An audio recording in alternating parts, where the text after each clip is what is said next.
जय माता दी फ्रेंड्स, नवरात्रि की हार्दिक शुभकामनाएं आप सभी को। कैसे हैं आप सब। आज मैं आप सबके साथ शेयर करूंगी नवरात्रि की संपूर्ण पूजा विधि। पहले दिन की पूजा स्थापना कैसे करेंगे, पूजा की चौकी किस दिशा में लगाएंगे, संपूर्ण पूजा विधि मैं आप सबके साथ शेयर करूंगी फ्रेंड्स। नवग्रह की स्थापना कैसे करेंगे, पूजा कैसे करेंगे, कलश स्थापन कैसे करेंगे, ज्वार कैसे बोएंगे, अखंड ज्योत का नियम क्या है, अखंड ज्योत कैसे जलाएंगे, संपूर्ण नियम विधि के साथ आज मैं आप सबके साथ संपूर्ण पूजा विधि में आप सबके साथ शेयर करने वाली हूँ फ्रेंड्स। तो सबसे पहले तो देखिए, नवरात्रि वाले दिन सुबह मॉर्निंग में स्नान कर स्वच्छ वस्त्र पहनकर और जहाँ पूजा की चौकी लगाइएगा वहाँ अच्छे से साफ सफाई कर पूजा की चौकी लगा लीजिएगा। गंगा जल का छिड़काव करके पूजा की चौकी लगाइएगा। उसके बाद पूजा की चौकी पर आप लाल पीले रंग के कपड़े का आसन दे दीजिएगा और उसके बाद एक लोटा स्वच्छ जल में गंगा जल मिलाकर लीजिएगा पूजा करने के लिए और जल के छींटे देकर सबसे पहले अपने चौकी को आप शुद्ध कीजिएगा। उसके बाद पुष्प का आसन देकर या फिर अक्षत का आसन देकर माता रानी को चौकी पर विराजित कीजिएगा, माता रानी को। और फूल का आसन देकर, पुष्प का आसन देकर गणेश जी को भी विराजित कर लीजिएगा, इसलिए कि कोई भी पूजा होती है तो गणेश जी की पूजा की जाती है सबसे पहले। उसके बाद देखिए, सबसे पहले हमने ज्वार बोने के लिए एक कुंडा लिए हैं। ज्वार बोने के लिए मिट्टी का कुंडा है ये। और अगर आपके पास जैसे मिट्टी का कुंडा नहीं हो तो इस स्थिति में आप घर में जैसे कि तांबा पीतल का हो आपका, जैसे गहरा बर्तन हो, तो उसमें भी आप ज्वार बो सकते हैं फ्रेंड्स। और उसके बाद देखिए, इसमें स्वास्तिक बना लीजिएगा। मिट्टी का जो कुंडा लीजिएगा ना ज्वार बोने के लिए, उसमें आप रोली, लाल वाली रोली चंदन से स्वास्तिक बना लीजिएगा। कोई भी काम करते हैं, पूजा करते हैं तो उसमें जो है ना स्वास्तिक बनाना बहुत ही शुभ होता है। तो स्वास्तिक बना लेंगे हम रोली चंदन से ज्वार बोने के लिए। और उसके बाद हम उसमें थोड़ा सा अक्षर डाल देंगे और थोड़ा सा पुष्प डाल देंगे। और उसके बाद आप उसमें मिट्टी भर दीजिएगा। मिट्टी जो है ना आप कहीं भी शुद्ध जगह से, अच्छी जगह से आप ले सकते हैं। और उसमें थोड़ा सा आप जैसे बालू मिला दीजिएगा तो बहुत ही अच्छा आपका जो है ज्वार उगेगा। मिट्टी में आप बालू वाला मिट्टी लीजिएगा ना तो बहुत ही अच्छा ज्वार निकलेगा, इसलिए कि बलुआई मिट्टी थोड़ा हल्का रहता है ना तो उसमें ज्वार बहुत ही अच्छे निकलते हैं। उसके बाद ज्वार बो लीजिएगा। ज्वार आप जो है ना 1-2 घंटा पहले ही भिगोकर पानी में रख दीजिएगा भिगोकर। उसके बाद पानी से छान कर आप ज्वार बो लीजिएगा, अच्छे से ज्वार बो लीजिएगा। उसके बाद हम रख देंगे ज्वार बोकर चौकी के ऊपर ही रख देंगे। और उसके बाद हम कलश स्थापन के लिए एक कलश लिए हैं। तांबे पीतल का भी ले सकते हैं आप, और या तो आप मिट्टी का भी ले सकते हैं। कलश में कलावा बांध दीजिएगा 5 बार, 7 बार या फिर 9 की संख्या में भी आप लपेट सकते हैं कलावा कलश में, इसलिए कि नवरात्रि पर 9 की संख्या का बहुत ज़्यादा महत्व होता है। तो 5, 7 या फिर 9 आप लपेट लीजिएगा। उसके बाद रोली चंदन से स्वास्तिक बना लीजिएगा कलश में। कलश के रूप में सभी देवी देवता का आवाहन करके पूजा किया जाता है नवरात्रि में। और कलश स्थापन करना बहुत ही शुभ होता है। तो कलश स्थापन के लिए उसके बाद सबसे पहले रोली चंदन से स्वास्तिक बना लीजिएगा। और स्वास्तिक बनाने के बाद उसके बाद हम सारा तैयारी जैसे पहले ही, पूजा के पहले जैसे शुरू करने के पहले ही ये सारा चीज़ कर लीजिएगा। उसके बाद में जब सब तैयारी हो जाएगा तब आपको बताएंगे कि कैसे करना। देखिए, वीडियो पूरा देखिएगा फ्रेंड्स। वीडियो थोड़ा सा लंबा है लेकिन आपको संपूर्ण जानकारी आपको इस वीडियो में मिलेगी। उसके बाद 5 आम के पत्ते लिए हमने, उसमें भी रोली चंदन से तिलक कर लिए हैं। आम के पत्ते ना मिले तो आप जो है ना अशोक के पत्ते भी ले सकते हैं या फिर जो है ना आप पान के पत्ते भी ले सकते हैं। और 5 की संख्या में भी ले सकते हैं, 7 की संख्या में भी ले सकते हैं, 9 की संख्या में भी आप ले सकते हैं आम के पत्ते। और उसके बाद चावल से अष्टदल कमल बना लेंगे और कलश को हम अष्टदल कमल के ऊपर विराजित कर लेंगे। और उसके बाद कलश में सबसे पहले हम थोड़ा सा गंगा जल डालेंगे और उसके बाद स्वच्छ जल से कलश में हम भर देंगे। कंठ तक स्वच्छ जल से भर देना है कलश में। और उसके बाद कलश में 5 चीज़ें डालना है। एक गांठ वाली हल्दी, एक सुपारी डाल दीजिएगा, एक थोड़ा सा पुष्प, एक सिक्का और थोड़ा सा हम इसमें अक्षर डाल देंगे। अगर गांठ वाली हल्दी आपके पास ना हो तो आप जो है ना हल्दी पाउडर भी डाल सकते हैं, इसमें लौंग इलायची भी डाल सकते हैं, इसलिए कि माता रानी की पूजा में लौंग इलायची भी कलश में डाला जाता है, तो आप डाल सकते हैं। और उसके बाद कलश के ऊपर एक जो है ना आप प्लेट में या फिर कटोरी में करके चावल भर के रखिएगा, इसलिए कि बिना पूर्ण पात्र के जो है ना कलश स्थापन नहीं किया जाता है, इसलिए पूर्ण पात्र जरूर से जरूर रखिएगा कलश के ऊपर और चावल से भरकर रखिएगा। उसके बाद श्रीफल ले लीजिएगा, श्रीफल नारियल का मुख या तो आप अपनी तरफ रख सकते हैं या फिर आप जो है ना ऊपर की ओर भी करके रख सकते हैं। कलावा भी लपेट सकते हैं नारियल में, या फिर लाल रंग का कपड़ा या फिर चुनरी भी लपेट सकते हैं। तो ऊपर करके मैं रख रही हूँ, नारियल का मुख ऊपर रहना चाहिए या फिर आप अपनी ओर भी रख सकते हैं। उसके बाद हम नवग्रह की स्थापना करेंगे, 9 टिक्कियाँ लगाएंगे हम चावल से, ठीक है। 9 टिक्कियाँ लगाकर चावल का भी हम आसन दे रहे हैं सिर्फ। उसके बाद नवग्रह की स्थापना करेंगे हम, 9 टिक्कियाँ लगा रहे हैं चावल से।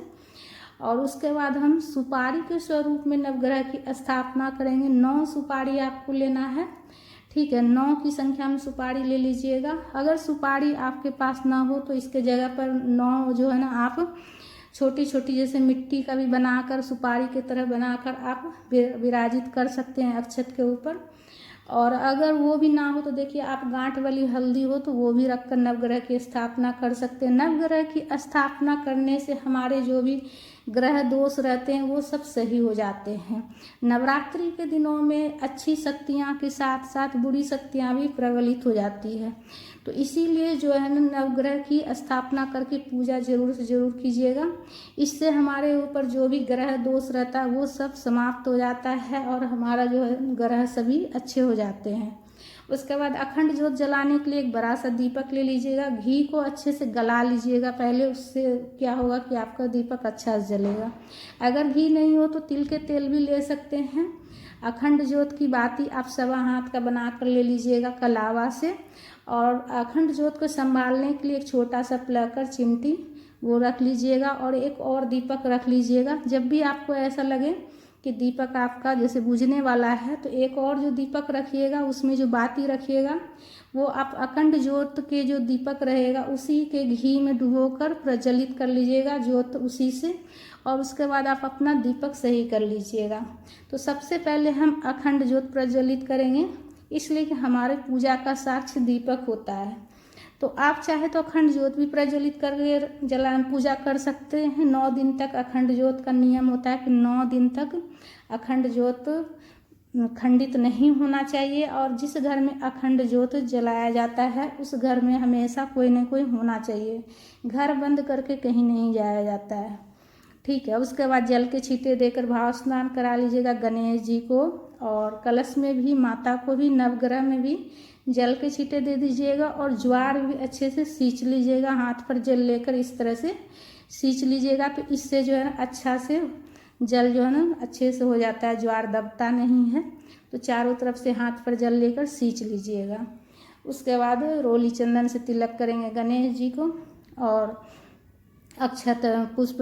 उसके बाद गणेश जी को रोली चंदन से तिलक करेंगे। वस्त्र के स्वरूप में कलावा समर्पित कर लेंगे हम। गणेश जी की पूजा सबसे पहले की जाती है, जनेऊ समर्पित कर लेंगे गणेश जी को। उसके बाद फूल चढ़ा लेंगे हम गणेश जी को। सबसे पहले गणेश जी की पूजा कर लीजिएगा, ठीक है। और उसके बाद माता को चुनरी समर्पित कर लीजिएगा, पहले दिन ही माता को चुनरी चढ़ा लीजिएगा। तो फ्रेंड्स बगल में काम चल रहा है कंस्ट्रक्शन का, तो थोड़ा सा उस आवाज़ को आप इग्नोर कीजिएगा, थोड़ा ठक ठक ठक ठक आवाज़ आ रही है, बगल में काम चल रही है, ठीक है। उसके बाद जो है ना माता को चुनरी चढ़ाने के बाद जो है ना माता को सिंदूर लगा लीजिएगा।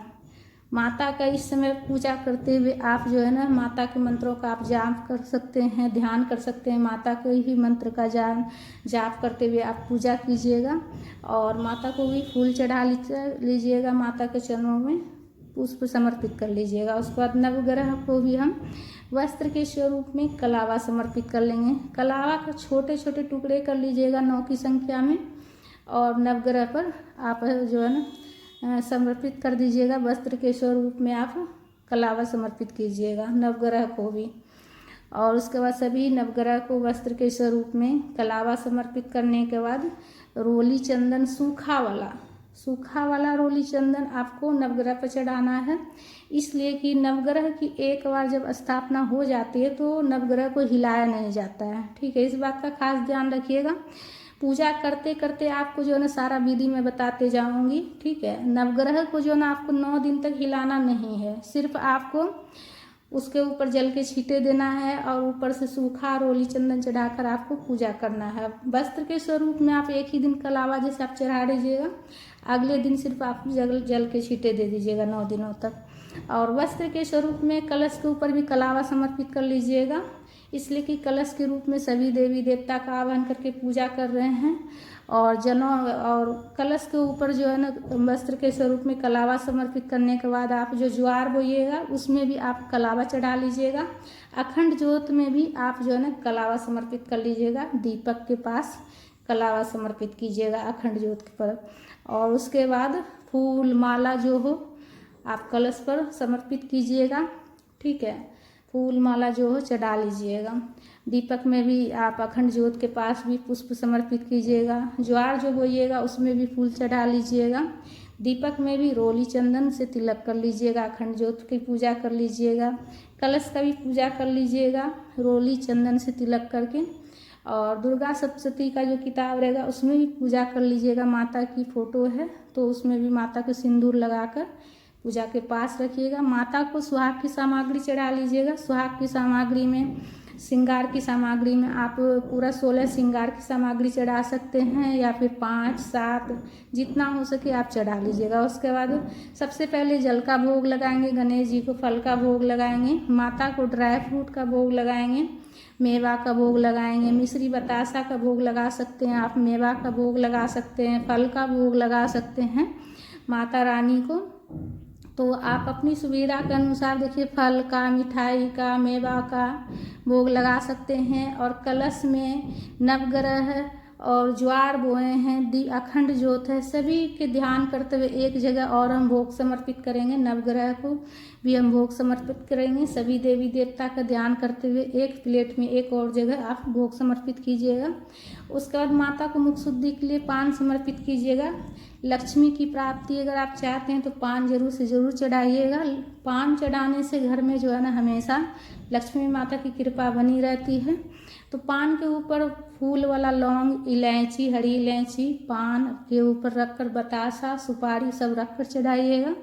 धूप प्रज्वलित करके धूप भी दिखा लीजिएगा सभी भगवान को, नवग्रह को भी, माता रानी को भी। उसके बाद हाथ में फूल लेकर, पुष्प लेकर दुर्गा सप्तशती का पाठ कर लीजिएगा। ठीक है, प्रतिदिन दुर्गा सप्तशती का पाठ कर लीजिएगा। पहला दिन जैसे आप 1 अध्याय भी 2 अध्याय भी पढ़ सकते हैं, जैसे शाम में भी आप जो है ना 1 अध्याय सुबह पढ़ लीजिएगा, 1 अध्याय शाम में भी आप पढ़ सकते हैं। प्रतिदिन आप चाहे तो 2 अध्याय कर सकते हैं। और उसके बाद जो है ना आप छोटा सा हवन आप कर लीजिएगा। जैसे प्रतिदिन आप छोटा सा हवन कर लीजिएगा। गाय के गोबर से बने हुए ओपले को सुलगा लीजिएगा कपूर से। ठीक है, कपूर से सुलगा कर उसके बाद छोटा सा हवन आपको करना है, ज़्यादा नहीं, जैसे विस्तार कीजिएगा। लास्ट वाले दिन अच्छा से कर लीजिएगा। और प्रतिदिन आप सरल विधि से, जैसे कि आप गाय का घी को अच्छे से गलाकर 5 बार माता के मंत्रों का जाप करते हुए आप हवन कर लीजिएगा। इस तरह से सरल विधि से हवन सामग्री होता है, हवन सामग्री से भी कर सकते हैं या फिर घी से आप कर सकते हैं। उसके बाद हवन में लौंग, इलायची चढ़ाइएगा, फूल वाला लौंग। और माता को जो भोग लगाइएगा वो भी थोड़ा सा आप अग्नि में समर्पित कर लीजिएगा। और उसके बाद आप आरती कर लीजिएगा। आरती आप दीपक प्रज्वलित करके भी कर सकते हैं, या फिर जो है ना कपूर से भी आप आरती कर सकते हैं, कपूर जलाकर आरती कर सकते हैं। तो माता रानी के आप जो है ना आरती गाते हुए आरती कर लीजिएगा। प्रेम पूर्वक माता रानी की आरती गाते हुए आरती कर लीजिएगा। गणेश जी की आरती गा लीजिएगा। नवग्रह की भी आरती कर लीजिएगा। और सभी देवी देवता का ध्यान कर लीजिएगा। और सभी देवी देवता का ध्यान करते हुए आरती कर लीजिएगा। उसके बाद आरती करने के बाद पूजा में आप कुछ दक्षिणा रखिएगा, इसलिए कि हमारी पूजा में अगर कुछ भी कमी रहती है तो दक्षिणा रखने से उसकी पूर्ति हो जाती है। उसके बाद आप सीधे हाथ में जल लेकर आचमनी कर लीजिएगा 3 बार हाथ को घुमाते हुए। आचमनी करने के बाद पूजा पूर्ण हो जाती है। सबसे पहले क्षमा याचना कीजिएगा, उसके बाद प्रार्थना कीजिएगा माता रानी से। आपकी जो भी मनोकामना हो वो माता रानी से कहिएगा। उसके बाद 5 मिनट तक माता रानी का ध्यान कीजिएगा, माता रानी के नामों का मंत्रों का जाप कीजिएगा 5 मिनट बैठकर। उसके बाद आप प्रसाद उठाइएगा, प्रसाद उठाकर पूरा परिवार ग्रहण कीजिएगा। एक फल हमेशा पूजा की चौकी पर रहने दीजिएगा, चौकी पर से पूरा जो है ना फल नहीं हटाइएगा, एक फल हमेशा रहना चाहिए पूजा की चौकी पर। और जो है ना प्रतिदिन जो है ना आप सिर्फ जो है ना फूल हटाकर पूजा कीजिएगा। नवग्रह को नहीं हिलाना है जगह से, कलश को भी नहीं हिलाना है, ज्वार को प्रतिदिन सींचिएगा। श्रृंगार की सामग्री भी आप जो है ना 9 दिन तक चौकी के पास ही रहने दीजिएगा। अखंड ज्योत का ध्यान रखिएगा। पूजा की चौकी पूरब दिशा की तरफ लगाइएगा। तो फ्रेंड्स, हमारा ये वीडियो आप सबको कैसा लगा? अगर थोड़ा सा भी ज्ञानवर्धक लगा है तो वीडियो को लाइक कीजिएगा, शेयर कीजिएगा, कमेंट कीजिएगा और चैनल को सब्सक्राइब कीजिएगा। कमेंट में जय माता दी का जयकारा जरूर से जरूर लगाइएगा। प्रेम से बोलिए जय माता दी।